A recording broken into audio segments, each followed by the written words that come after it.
तो कैसे हैं आप लोग? आई होप आप सब ठीक होंगे और अभी पढ़ाई अच्छे तरीके से कर रहे होंगे। तो चलिए स्टार्ट करते हैं अपना सेक्शन नंबर 25 सेक्शन तक हम ऑलरेडी अपनी पहले लेक्चर में कर चुके हैं। अब स्टार्ट करते हैं अपना अगला लेक्चर, लेक्चर नंबर अगला लेक्चर जिसमें पढ़ेंगे सेक्शन नंबर 25, 26 एंड 27, जो कि बात करता है लाइबिलिटी टू थर्ड पार्टी, यानी थर्ड पार्टी के लिए लाइबल कौन कौन रहेंगे, फर्म किस केस में रहेगी और पार्टनर किस केस में रहेंगे, उसके बारे में सेक्शन बेसिकली बात कर रहा है। चलिए देखते हैं। Liability of a third partner, liability of a partner for acting of the firm, कि पार्टनर की कब लाइबिलिटी रहेगी फर्म के एक्ट के लिए, यानी फर्म मतलब कि दूसरे पार्टनर के एक्ट के लिए किसी दूसरे पार्टनर की लाइबिलिटी कब रहेगी। In certain person were found to have been partners in a firm where the act consulting an infringement, infringement मतलब breach of law of a trademark by a firm took place. It was held that there will be liable for damages acquired out of the alleged infringement, मतलब वही breach तोड़ने की वजह से। It बिनिंग्स immaterial for damaging across after the dissolution of the firm. देखो समझो, कोई पार्टनर्स थे फर्म के, ठीक है, हाँ ये टाइमलाइन है, यहाँ पे टाइमलाइन हो गई, यहाँ पे हो गई पार्टनरशिप फर्म क्लोज, यानी डिसॉल्व हो गई, डिसोल्यूशन हो गया पार्टनरशिप फर्म का। कोई डिसोल्यूशन होने से पहले उन्होंने कोई ब्रीच ऑफ कॉन्ट्रैक्ट करा पार्टनर्स ने, तो उस केस में माना कि फर्म डिसॉल्व हो गई।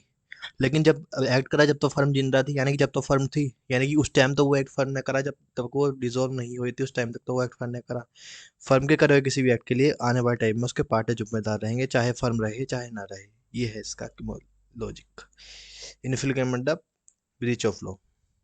Liability of a firm for wrongful act of a partner, मान लीजिए पार्टनर ने कोई गलत करा तो उसके लिए फर्म, अभी हमने क्या पढ़ा था कि फर्म की किसी गलती के वजह से पार्टनर को भुगतना पड़ेगा, चाहे वो गलती उसके के पता उसके बाद में चले, क्या बोलते डिसोल्यूशन के बाद में चले, तो बाद में भी डिसोल्यूशन के बाद में पार्टनर्स को भुगतना पड़ेगा, क्योंकि जब वो फर्म थी उस टाइम पे वो उस फर्म का पार्टनर था। अगला liability of a firm for wrongful act of a partner, section number 26। The firm is liable for the same extent as the partner for any loss or injury caused to third party by a wrongful act of a partner if they are done by partner while acting। देखो समझो, तीन partner थे ABC, एक तीन partner थे, ए था, B था and सी ने किसी थर्ड पार्टी को ठगी कर दी, किसी ने सी ने किसी थर्ड पार्टी के साथ ठगा, कुछ उसे मेटेरियल खराब दिया या उससे प्राइस में कुछ गड़बड़ कर दी, तो क्या इस केस के लिए सिर्फ ए लाइबल रहेगा? ए ने कुछ गड़बड़ की तो उसके लिए ए लाइबल रहेगा? नहीं, पूरी की पूरी फर्म लाइबल रहेगी। कब? पहले तो ये ऑर्डिनरी कोर्स ऑफ बिजनेस में होना चाहिए, जो एक्ट इसने इन्हें करा है थर्ड आउटसाइडर के साथ, वो इसने नॉर्मल कोर्स ऑफ बिजनेस में करा हो, यानी कि इसे अथॉरिटी हो वो चीज़ करने की, एक्टिव पार्टनर है, इस अथॉरिटी है वो चीज़ करने की, तभी इसने वो चीज़ करी है, और उस चीज़ को करने में कोई ठगी करी है तो उस केस में पूरी की पूरी फर्म लाइबल रहेगी, ना कि एक सिंगल पार्टनर। अथॉरिटी होनी चाहिए इस पर्सन के पास। मान लीजिए एक के पास अथॉरिटी, एक के पास अथॉरिटी की वो सप्लाई करेगा गुड्स की, ए ने सप्लाई करी खरा डिफेक्टिव गुड की, तो उस केस में क्या ये लाइबल रहेगा? क्या थर्ड पार्टी किसी और पार्टी से नहीं कर सकती? सबसे, और सबके सबके ज्वाइंटली या सेवरली लाइबल रहेंगे सारे के सारे पार्टनर्स उस केस में। सबकी ज्वाइंटली भी लाइबिलिटी है, सेवरली भी। एक लेकिन एक मान लीजिए बी ने वो लाइबिलिटी पे कर दी, यानी कि जो ए ने ठगी करी थी वो बी ने कहूँ या कहूँ तो सी ने लाइबिलिटी पे कर दी, तो उस केस में क्या होगा? सी ने पेमेंट कर दिया, ठीक है, कोई दिक्कत नहीं है। अब ए और बी दोनों मिलकर सी के लिए लाइबल रहेंगे उसके रेशियो में, जिस रेशियो में उनका प्रॉफिट एंड लॉस शेयरिंग होगा। अगला है section number 26, liability of a firm for wrongful act of a partner. यही चल रहा है ना अपना, 35 पढ़ चुके हम। देखो समझो, क्या बोलते 35 में था कि फर्म के एक्ट की वजह से पार्टनर की लाइबिलिटी बनती है। मान लीजिए फर्म ने चल रही है, ड्यूरिंग द फर्म से कोई गलत चीज हुई, फर्म तो बंद हो गई, डिसॉल्व हो गई, लेकिन फिर भी जो पार्टनर थे वे लाइबल रहेंगे डिसोल्यूशन के बाद भी। अगला है सेक्शन नंबर 26, सेक्शन नंबर 26 कह रहा है कि मान लीजिए फर्म पार्टनर से कोई गलती हुई, पार्टनर ने कोई रॉन्गफुल डूइंग एक्ट करा, जानबूझ के कोई गड़बड़ करी, उस केस में पार्टनरशिप फर्म लाइबल रहेगी अगर ये दो कंडीशन सेटिस्फाई हो जाती है। तो पहली कंडीशन क्या है कि वो ऑर्डिनरी कोर्स ऑफ बिजनेस में होना चाहिए जो वो ट्रांजेक्शन, यानी कि इसका मान लीजिए हमारे पास एक ही केस में एक के पास अथॉरिटी वो गुड्स बेचने की, तो ये ऑर्डिनरी कोर्स ऑफ बिजनेस में गुड बेचना चाहिए था, और एक के पास अथॉरिटी होनी चाहिए। मान लीजिए एक के पास अथॉरिटी नहीं थी गुड बेचने की और वो फिर गुड बेच रहा है और वो गुड इफेक्टिव निकल रही है, उस केस में पार्टनरशिप फर्म लाइबल नहीं रहेगी, बल्कि सिर्फ वो पार्टनर ही लाइबल रहेगा। Section number 26 example, one of the two partners in a coal mine acted as a manager. दो पार्टनर थे कोल माइन के, उसमें से एक मैनेजर की तरह एक्ट करता, was guilty for personal negligence in omitting having some shaft of mine properly finished. मान लीजिए इसने क्या करा, ये मैनेजर था, इसका काम था देख रेख करना, इसने ना माइन जो करी वो बेकार माइन बेच दी, तो उस केस में वर्कर्स को हो गई इंजरी इसकी माइंस की वजह से। इसकी जो कोयला वगैरह था इन्होंने पूरा प्रॉपर हमें अरेंजमेंट नहीं। जब भी कोई कोयले की माइन होती है वहाँ पे प्रॉपर उन्हें वो दी जाती है, जिससे उन्हें मतलब घुटन ना हो, उसके लिए वो दे देते प्रॉपर ऑक्सीजन सिलेंडर वगैरह सब चीज़ रखनी पड़ती है, जिससे माइनर या फिर और भी इक्विपमेंट होते हैं जिससे उन्हें चोट ना लगे, वे दब ना जाए उसमें माइन में। तो ऐसे करके ये सब रखना इसकी जिम्मेदारी थी, क्योंकि ये मैनेजर था, लेकिन इसने नेग्लिजेट करा और ये सब चीज़ें नहीं रखी, जिसकी वजह से इंजरी हो गई और वर्कर्स को चोट लग गई। द अदर पार्टनर वाला also held responsible for the same. तो इस केस में क्या माना जाएगा कि सिर्फ यो एक ही मैनेजर राइबर रहेगा? नहीं, पूरी की पूरी दोनों मैनेजर राइबर रहेंगे। इसकी गलती थी, माने इसने नेग्लिजेंस करा, लेकिन उसे भी तो आगे देखना चाहिए था कि भाई इन्होंने प्रॉपर माइंड में अपने सब चीज़ें प्रॉपर रख रखी है नहीं, इक्विपमेंट रख रखे हैं कि नहीं, ऑक्सीजन सिलेंडर है कि नहीं है, और जो फायर एक्सटिंग्विश है कि नहीं है, क्योंकि आग भी लग जाती है कई बार माइंस पे। तो वो सब रखना भी इसकी जिम्मेदारी थी। अगला, liability of firm for miss application by a partner. कोई पार्टनर ने कुछ मिस एप्लीकेशन कर दिया। मिस एप्लीकेशन पे दो चीज हो सकती है, देखो समझो। मिस एप्लीकेशन का दुरुपयोग, इस्तेमाल करा लेकिन गलत इस्तेमाल करने को मिस एप्लीकेशन कहते हैं। मान लीजिए ए बी सी तीन पार्टनर थे। सी के पास अथॉरिटी थी कि जब भी कोई बाहर से लोन आए, वो सी के कहीं बाहर से अगर कोई लोन चाहिए तो सी ला के देगा। सी के पास अथॉरिटी थी बिल्कुल। सी क्या गया, सी गया बैंक के पास, सी ने कहा बैंक बैंक मुझे लोन दो, मुझे जरूरत है, मैं इस फर्म के बिहाफ में आया हूँ, मुझे जरूरत है। बैंक ने उसे दे दिए 50 लाख रुपए। बैंक ने उसको दे दिए 50 रुपए, 50 लाख रुपए, 50 रुपए क्या होता है ये, 50 लाख रुपए दे दिए बैंक ने।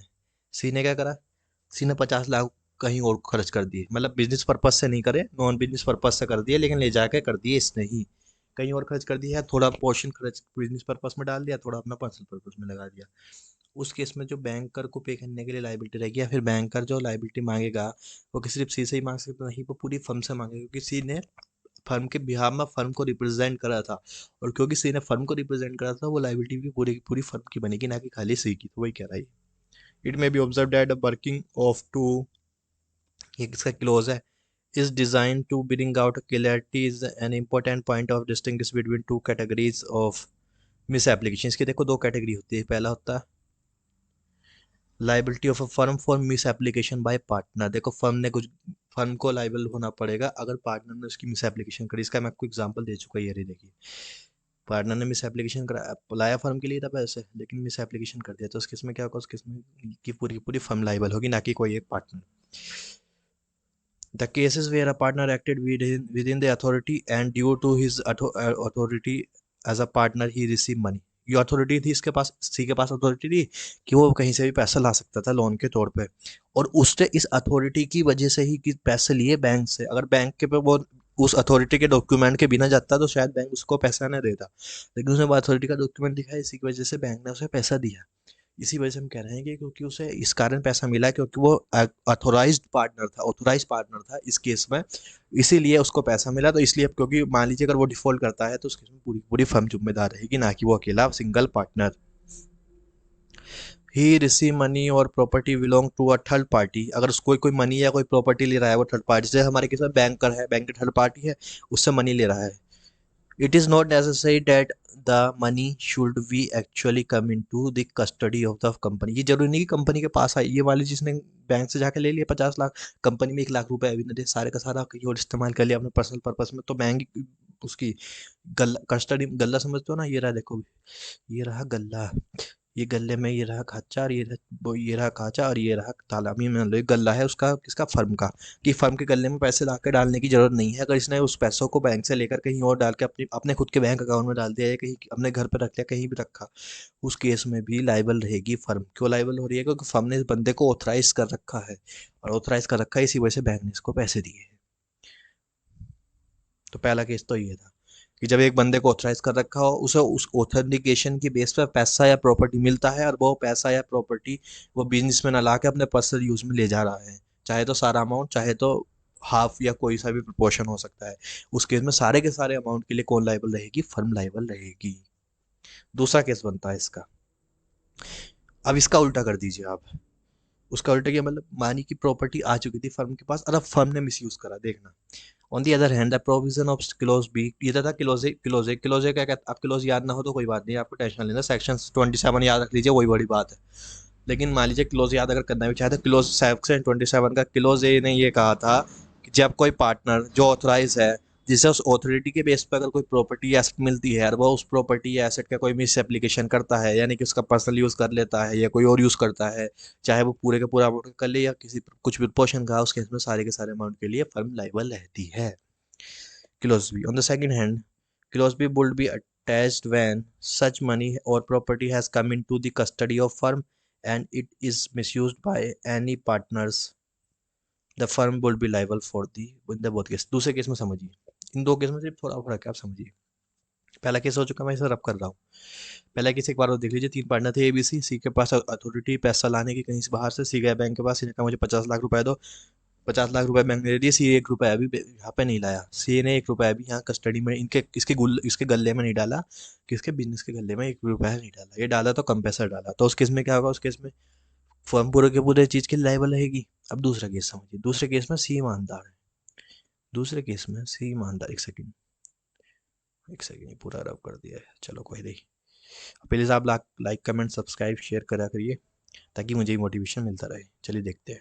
दूसरा केस सिंपल है, सेम है, कहीं ना कहीं सी के पास अब भी अथॉरिटी है, तो सी अब भी 50 लाख रुपए लाया, सी अब भी सी ही लाया 50 लाख रुपए, कोई दिक्कत नहीं है। लेकिन इस बार सी था शरीफ, सी था इनोसेंट क्यूट, सी ने क्या करा, 50 लाख रुपए लाके बिजनेस के गले में रख दिए, पूरे के पूरे रुपए गिन के, लो भाई गिनो, गड्डी गिनो, और पूरी की पूरी 50 लाख रुपए के नोट लाके सी ने फर्म के गले में रख दिए। सी ने अपना काम कर दिया पूरा। बी चालाक, इस केस में बी चालाक, बी आया, बी ने गले पे मार दिया हाथ, 10 लाख रुपए बी ने गले से हटाकर और ले गया अपने पर्सनल घर पे, अपने घर पे ले जाकर उसका कर लिया मिस यूज। इस केस में किसने मिस यूज करा, सी ने कुछ नहीं करा, सी ने तो अपना काम करा प्रॉपर्ली। मिस यूज किसी और बंदे ने करा, लाया कोई और बंदा था, तो इस केस में भी क्या कहेगी, सी लाइबल होगा, नहीं, इस केस में भी पूरी पूरी फर्म ही लाइबल, या बी लाइबल रहेगा, नहीं, पूरी पूरी फर्म लाइबल रहेगी। वही कह रहा है, देखो जब पैसा आ जाता है कस्टडी में फर्म की, ठीक, फर्म के गले में आ गया पैसा, and it was misused by any देखो एनी इंपॉर्टेंट है, मिसयूज बाय एनी पार्टनर। अब की बार वही जरूरी नहीं कि वही बंदा जो लाया है वही मिसयूज कर रहा है, अगर कोई भी पार्टनर मिसयूज कर रहा है गले में आने के बाद, तो अब ये किसकी जिम्मेदारी हो जाएगी, फर्म की, firm would be liable in the both the case. पहले केस में फर्म लाइबल थी, इस केस में भी फर्म ही लाइबल रहेगी। तो ये था 27 का, और 27 हिस्सा था, ये वाला हिस्सा था, ये वाला हिस्सा था। पढ़ते हैं इसमें आगे।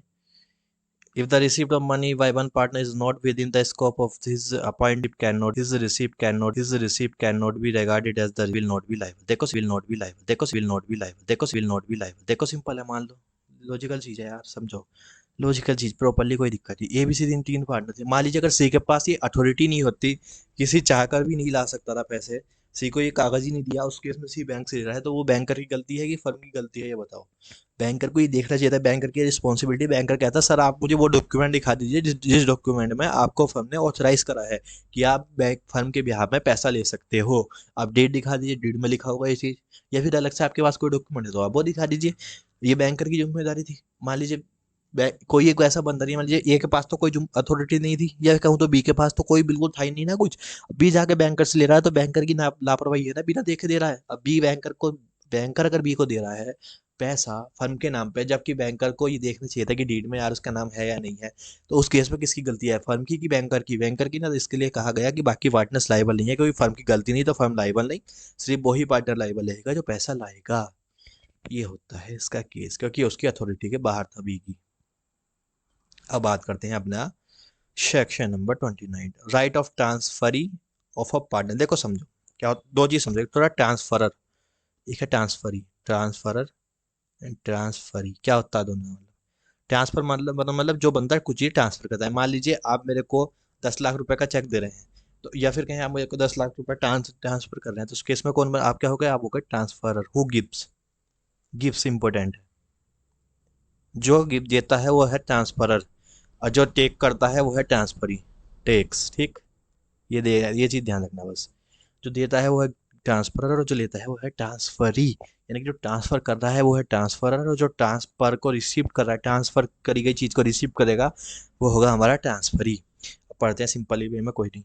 अब ये तो एक चीज होगी, एक और चीज समझिए, देखो बिजनेस में हर किसी का शेयर होता है, जैसे मान लीजिए ABC 3 पार्टनर है, इनके पास कोई परसेंटेज शेयर होती है, मान लीजिए सी का जो शेयर है मतलब पूरी की पूरी फर्म की जो कैपिटल है उसमें कुछ सी का पोर्शन होगा, या फिर कहीं जो एग्रीमेंट है उसके हिसाब से सी का जो हिस्सेदारी है पूरी की पूरी फर्म में, सी की हिस्सेदारी है मान लीजिए 30%, तो इसे क्या कहेंगे, सी का शेयर है 30%, सी की हिस्सेदारी 30% होने वाला ये है कि सी का शेयर है 30%। ठीक, ठीक है ना। तो इतनी चीज क्लियर है, किसी की हिस्सेदारी होने का मतलब ये है किसी की परसेंटेज होल्डिंग है उस पार्टनरशिप फर्म में कितनी परसेंट, 30%, तभी कैसे कहेंगे किसी का शेयर है फर्म के अंदर 30%। तो इस शेयर को अगर सी किसी को ट्रांसफर करेगा तो सी क्या कहलाएगा, ट्रांसफरर कहलाएगा। और जिस बंदे को शेयर ये ट्रांसफर करेगा फर्म का अपना हिस्सा सी किसी बंदे को जब ट्रांसफर करेगा उसे कहेंगे ट्रांसफरी।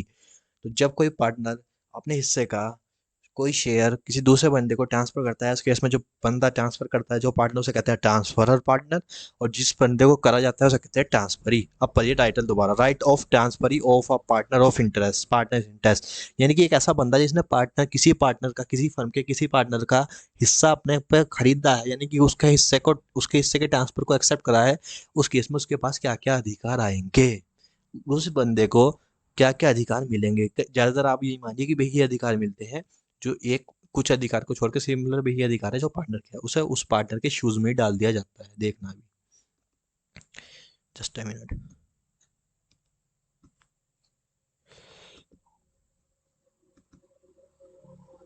देखिए, a share in a partnership is transferable like any other property, जैसे कि कोई और प्रॉपर्टी होती है ऐसी पार्टनरशिप का जो शेयर होता है वो भी ट्रांसफर प्रॉपर्टी होती है, यानी कि वो भी क्या बोलते हैं अपना, क्या बोलते हैं अपना, नॉन फिक्स एसेट होती है वो भी, या कहें तो मूवेबल प्रॉपर्टी के अंदर ही आ जाती है, मूवेबल नहीं होती।